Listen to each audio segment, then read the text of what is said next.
मुख्यमंत्री पुष्कर सिंह धामी ने राज्य स्तरीय उद्योग मित्र समिति के साथ बैठक की। बैठक में विभागीय सचिव व राज्य स्तरीय उद्योगपति शामिल हुए।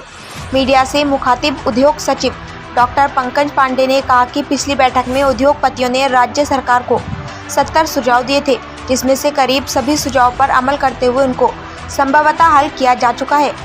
वहीं उन्होंने कहा कि आज की बैठक में भी काफ़ी बिंदुओं पर विचार विमर्श किया गया। राज्य सरकार के पास ज़मीनों को उद्योगों के लिए चिन्हित करने के लिए लैंड बैंक में शामिल किए जाने पर भी विचार किया गया। साथ ही उद्योगों को लगाने के लिए ज़मीन राज्य सरकार मुहैया करवाएगी, इस मसले पर भी बातचीत हुई।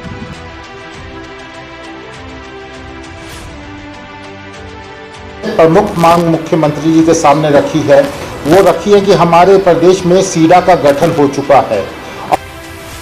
आप देखते होंगे कि प्रदेश में औद्योगिक मानचित्र को जब सैंक्शन करने के लिए जाना पड़ता है तो जगह जगह डिफरेंट डेवलपमेंट अथॉरिटीज़ हैं। जैसे अगर देहरादून की बात करें तो MDDA है, हरिद्वार की बात करें तो SDA है, NDA नैनीताल डेवलपमेंट अथॉरिटी है। इसी तरीके से डिस्ट्रिक्ट्स में बात करें तो DDAs हैं।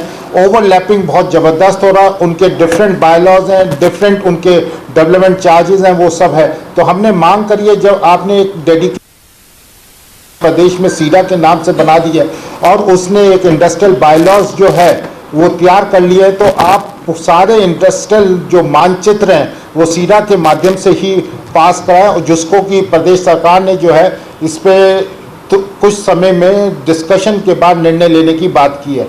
इसी प्रकार जो हम सोलर प्लांट्स लगा रहे हैं, अगर हमारे पास एक्स्ट्रा पावर बच जाती है, उसको आज की तारीख में UPCL नहीं परचेज कर रहा है। एक तरफ तो हम लोगों के यहाँ पावर शॉर्टेज है, दूसरी तरफ UPCL उस पावर को परचेज नहीं करता। हमने मांग की है, जब हम सोलर एनर्जी जनरेट कर रहे हैं और हमारे पास सरप्लस है, तो UPCL को कहा जाए कि वो चाहे कोई भी रेट हो, उस पर कम से कम उसको परचेज करें और वो प्रदेश के काम आ सके।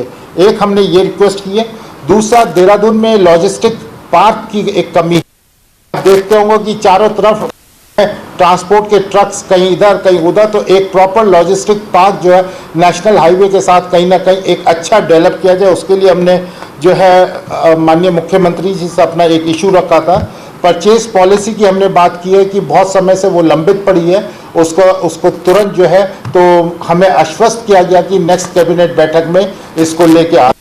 एक हमने बात करी है, जब हम प्रदेश की बात करते हैं 2025 में हम एक लीडर्स के रूप में जो है पूरे देश में खड़े हों, तो हमने कहा है कि अगर हम एक जिसे कहते हैं सस्टेनेबल इंक्लूसिव डेवलपमेंट की अगर हम बात करें, तो प्रोडक्शन लिंक्ड इंसेंटिव स्कीम को हमें प्रदेश में लाना चाहिए, जिससे कि अगर हमारी यूनिट प्रदेश के किसी भी ज़िले में लगती है और वो लोकल रिसोर्स और लोकल एम्प्लॉयमेंट अगर वो यूज़ करती है और उसका जो भी प्रोडक्शन है उसको इंसेंटिवाइज करें, तो आप देखिएगा इसमें बैकवर्ड जिसमें कि एग्रीकल्चर, हॉर्टिकल्चर और इस तरह के रिसोर्सेज को कितना बल मिलेगा, उसके साथ साथ एक नई मार्केट भी क्रिएट होगी। इस तरह के हमने बहुत सारे सुझाव जो उनके सामने रखे।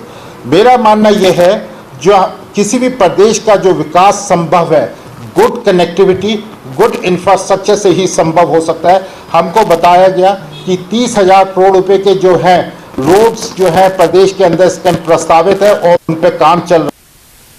के चलते एक तो ease of doing business improve होगा, गुड ट्रांसपोर्टेशन हमको मिलेगा और इकोनॉमिक ग्रोथ आएगी, और जो हमारे सिटीजन उनको ईज ऑफ लिविंग जिसे हम कहते हैं एक अच्छा वातावरण मिलेगा। मैं समझता हूँ कि जिस तरीके से आज हम लोगों ने अपनी समस्याएं भी रखी, पर उसका जिस तरीके से सरलीकृत तरीके से उन पे हमें आश्वस्त किया गया कि जल्दी उन पे निर्णय लिया जाएगा, और जो इस टाइम प्रदेश में काम जो प्रस्तावित हैं उनको देखते हुए हमें लगता है कि यहाँ का औद्योगिक वातावरण जो है बहुत अभी भी अच्छा है, ये नहीं अच्छा नहीं है, और अच्छा होने जा रहा है, और निवेशक जो है हमारे प्रदेश की तरफ आकर्षित होंगे। धन्यवाद।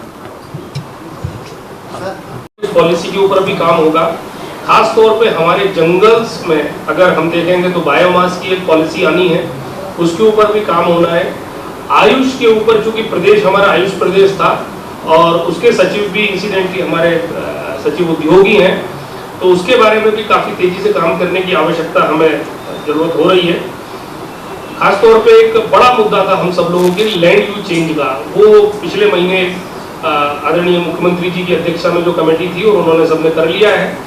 मुझे लगता है कि जिस हिसाब से हम लोग काम कर रहे हैं और जिस हिसाब से राज्य सरकार तेजी से इस पूरे बातचीतों को लेके आगे जा रही है, डेफिनेटली इंडस्ट्रियलाइजेशन का एक नया फेज इस प्रदेश में फिर से आएगा।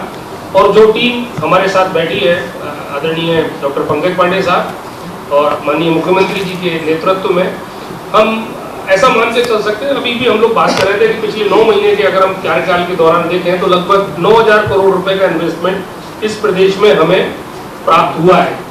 मुझे उम्मीद है कि जिस अब इसके तुरंत बाद में, चूंकि ये पहला गेयर था, हम दूसरे तीसरे गेयर की अगर बात करें तो अतिशयोक्ति नहीं, अगले 1 साल के बाद हम लोग लगभग इस 10 से 15,000 करोड़ रुपए का इन्वेस्टमेंट और इस प्रदेश में लेके आए, ऐसा मुझे पूरी उम्मीद है। क्योंकि प्रयास सबके जारी हैं, औद्योगिक संगठन और खासतौर पर उद्योगों ने अपने उद्योग लगाने की भरपूर इच्छा दिखाई है जहां भी हम लोग बात कर रहे हैं। और ऑफकोर्स सीएम साहब का एक आह्वान है कि ब्रांड एम्बेसडर एग्जिस्टिंग इंडस्ट्री है, जो पुराने उद्योग है वही ब्रांड एम्बेसडर है। तो हमें उम्मीद है कि हम पुराने उद्योग होने के नाते हम इस प्रदेश का डेफिनेटली हम ब्रांड एम्बेसडर के तौर पर काम करते रहेंगे और उम्मीद करते हैं कि नए से नए उद्योग इस प्रदेश में आएंगे। धन्यवाद।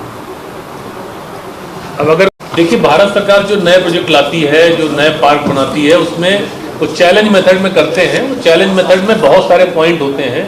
उसमें अवेलेबिलिटी ऑफ रॉ मटेरियल एक बड़ा पॉइंट होता है। कई बार जो उनका क्राइटेरिया होता है उसमें लैंड का रिक्वायरमेंट बहुत ज़्यादा होता है, या जो मैंने बताया रॉ मटेरियल का, जैसे टेक्सटाइल का अगर है तो टेक्सटाइल हम ले तो लेंगे, लेकिन वहाँ पर रॉ मटेरियल अवेलेबल नहीं है।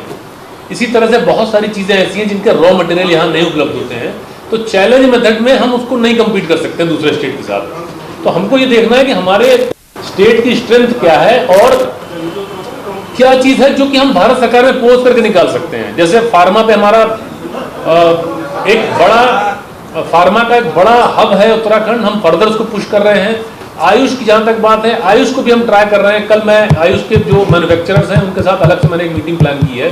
मैं चाह रहा हूँ कि आयुष का जो प्रोडक्शन है मेडिसिन का वो भी बढ़ाया जाए, क्योंकि उत्तराखंड हम आयुष प्रदेश के नाम से कहते हैं, हम जानते हैं, लेकिन इसको इंटरनेशनल लेवल पे भी हम आयुष प्रदेश की तरह से स्थापित करें, तो उसके लिए हम प्रयास कर रहे हैं। तो वो सेक्टर जहाँ पे हमारा स्ट्रेंथ है उसको हम पुश कर रहे हैं। जैसे अरोमा पार्क की बात हमने करी, अरोमा में हमारा स्ट्रेंथ है, बहुत सारे यहाँ एरोमेटिक प्लांट्स पाए जाते हैं, तो हम उसको पुश कर रहे हैं। वो भारत सरकार से सैंक्शन करा लिया हमने।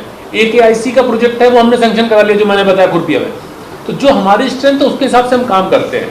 भारत सरकार जितनी भी स्कीमें लॉन्च करती है, जो भी प्रोजेक्ट लाती है, सारे के सारे उत्तराखंड नहीं ले सकता है, वो पॉसिबल भी नहीं है, कोई भी स्टेट के लिए पॉसिबल नहीं है। तो जितना हम लोग कर सकते हैं हम लोग कर रहे हैं, और फर्दर हम प्रयास कर रहे हैं अपनी पॉलिसीज के माध्यम से, अपने एफर्ट्स से, कि जो इंडस्ट्रीज के जो इश्यूज हैं उसको टाइम से रिजॉल्व करें और ज़्यादा से ज़्यादा निवेश यहाँ पे ला सकें।